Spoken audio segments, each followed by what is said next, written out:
Ngayon araw nga may order na naman ako. At birthday nga to napuntahan ko. Ang bait nga nila sa akin. Kasi pagkatapos nila ako pakainin, binigyan pa nila ako na maiinom. Isang panibagong kwento na naman to. May order na naman nga ako. At medyo malayo-layo nga. Pero kahit ganun okay lang. Kaya mga boss, meron na naman tayong order. Another day, another order na naman mga bossing. At medyo malayo-layo nga. Doon nga sa Tangari. Barangay Tangari na Bota City. Malayong bit na pupunta natin ngayon. Pero kailangan kasi mayroon order, diba? Kaya panigurado, isang oras na nalakarin ko na ito. Kaya mga boss, hanggang dito ba na? Peace. What's up mga bossing? At ayun nga nung makalipas nga na isang oras na paglalakad. At dito na tayo sa Barangay Tangari. Pagod.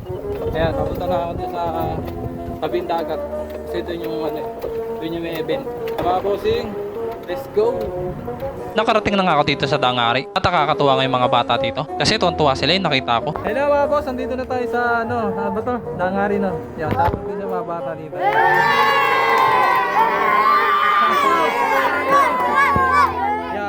Dito lang muna doon sa labas, mamaya na lang. At habang naghihintay nga ako dito sa labas, tinawag na nga ako. At ipasok ko na doon yung sorbetes. Kaya ito, tinulak ko na agad tong cart ko. Papasok doon sa iskinita. Medyo masikip nga yung iskinita. At bago nga makapasok, may hagdanan pa nakaharang. Kaya kailangan buhatin tong cart ko para makapasok sa loob ng iskinita. Kaya ito, tinulungan ako ng mga bata. Shoutout pala sa inyong dalawa. Okay na, nakapasok na ako ng iskinita. At sobrang sikip nga dito. Kaya ito, daan-daan ko lang tinutulak tong cart ko. Baka kasi makasagi ako. Okay na nga, hindi na nga masikip. At meron na nga ako na pwestuhan. Kaya ito, tinabi ko na dito agad yung cart ko.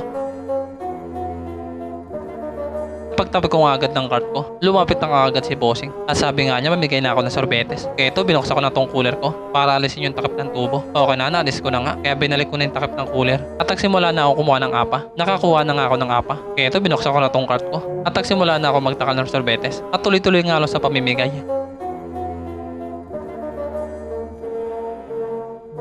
Pinahinto muna nga ako ni bossing magtakal kasi nabigyan na lahat ng bata. At habang wala pang humingi ng sorbetes, binigyan nga nila ako na maiinom kasi baka doon napagod ako kakatakal. Kaya ito, tamang higop muna ako dito. Something at kailangan pa una-unahan magdala sa akin na Balik ID! Let's go! Balik ID!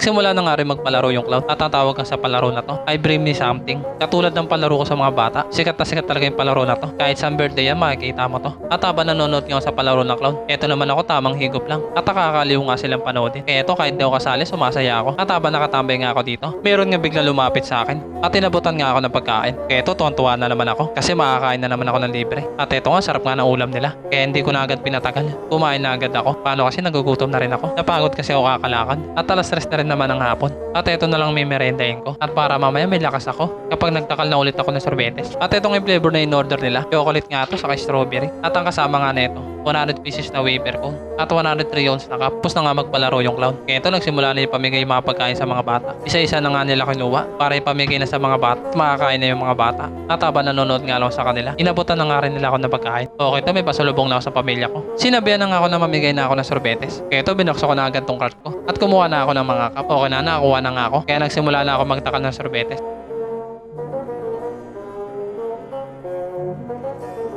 Pinahinto muna nga ako sa pagtatakal kasi okay daw, nabigyan na lahat. Kaya ito mga kap ko, tinabi ko muna. At habang wala pang humingi ng sorbetes, nanood muna nga ako sa Magic ng Clown. Kaya ito, habang wala pang humingi, nanood muna ako sa Magic ng Clown. Kaso habang nanonood ako, tinawag na nga ako. At tinutusan na nga akong ilabas tong cart ko kasi yung birthday dito sa loob tapos na. At yung natitira sorbetes nga, ipapamigay na sa labas. At bago nga pala ang lahat, shoutout nga pala dito kay bossing kasi tinulungan niya ako na ilabas tong cart ko dito. Okay na, nailabas na nga namin. Kaya itong cart ko, pinesto ko na agad dito para ipamigay na yung sorbetes na natira. At eto ko, nagsilapit na nga yung mga bata. Yung nalaman nila may libre na sorbetes. Kaya ito, tuloy-tuloy lang sa pagtatakal para maubos na agad yung sorbetes.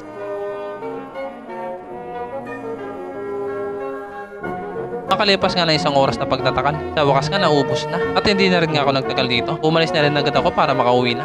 What's up mga boss ay nang pauwi na tayo. Kalawas na nga natapos. Ano na nga mag-alas 6 na nga ng gabi na tapos.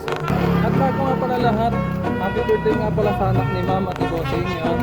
At salamat din sa pag-order mo sa akin ng sorbetes. At sa malayo tayo, nakakapag na tayo.